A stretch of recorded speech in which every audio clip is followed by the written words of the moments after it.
Hi guys, welcome back to Nature's Cadence Farm. Today we're going to work on our JD 450 crawler loader backhoe combination. This is a 1965 model, and it's been a real trooper for us. It's a very nice piece of equipment, and one we use fairly regularly here on the farm. So today what we're going to do is be working on this alternator right here, and all it is this belt is loose. The belt's in decent shape. You know, I kind of looked for cracking and missing cogs and things, and it's in good shape. But that's what we're going to be working on. We're going to tighten that up. So here's the alternator here, and you can see this belt has a lot of play in there. Hopefully you can see that. Let me get you in there a little bit closer. So you there you go. So you can see how much play that has in it, and I can see it kind of, you know, I can even turn the alternator by hand. So I want to make sure, and the water pump, I can turn that by hand here too, which is the fan. So all we're going to do is just loosen up this nut, or this bolt right here that goes into the mount for the alternator. Not sure why it's so loose, but it is.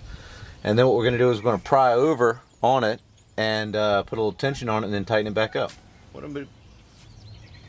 What I'm going to be using today is this Klein Tools 16-piece socket set, 1/2-inch drive, and it's a 65512. I'm not sure if this one's still available, but if not, I'll try to put a link to one that's similar to it in the description there. But yeah, here it is. So like I said, I've had this for probably 20 years, and it goes from let's see here, 7/16 up to 1.25 inches, and these are all 1/2-inch drive with no adapters or anything. And so you got your extension, ratchet, and breaker bar. A really nice set of tools to have. So we're going to use a 1/2-inch drive socket on this upper adjustment bolt, the one that has the movement to it. So all we're going to do is just loosen it up. Hey, what I'm going to do is use that extension here, so I'm not putting the tool out of alignment with the bolt.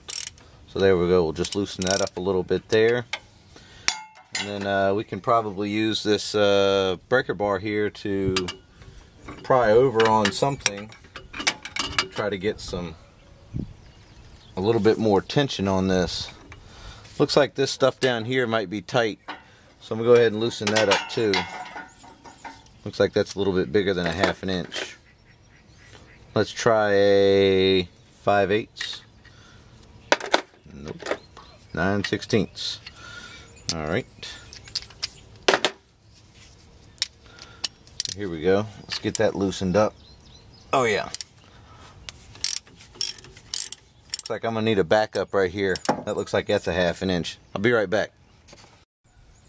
It was actually a 9/16 wrench. So we'll put that on there and go ahead and loosen that up a little bit more so the alternator has plenty of movement. And I also went ahead and grabbed this bar here for putting a little tension on this thing.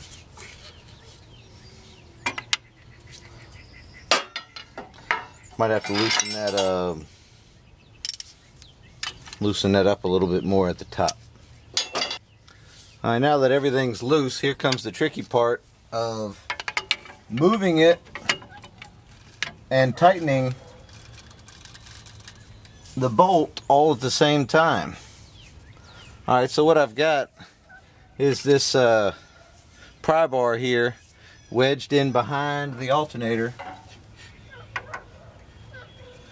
onto where one of the mounting brackets are. So I'm just pulling on this part of the case on the back side of it a little bit, and that's significantly tighter than what it was, but I don't want to over tighten it.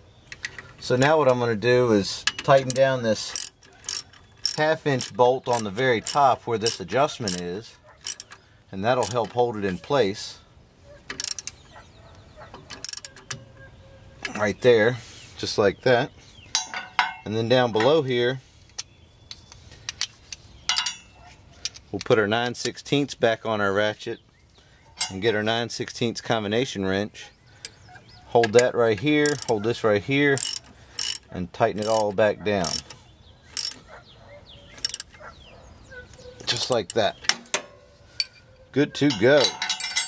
Alright, so now you can see that there's very little play, but just about right. I've got about a 1/2 inch of deflection, looks like, on that belt. And I cannot turn the water pump or the alternator by itself anymore.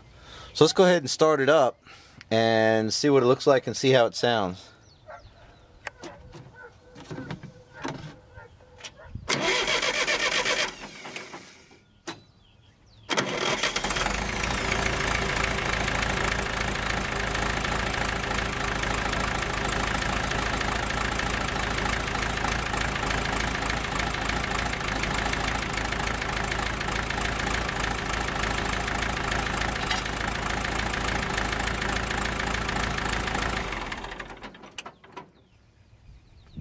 Man, that thing runs good. Well, that wasn't too bad, was it? With a little help for the proper tools, a little bit of know-how, we got the job done right. Well, thanks for watching, guys, and we'll see you next time. Got a 1/2 inch wrench right here, so let's see if that fits it. Oh my gracious, it's a 9/16. Jeez.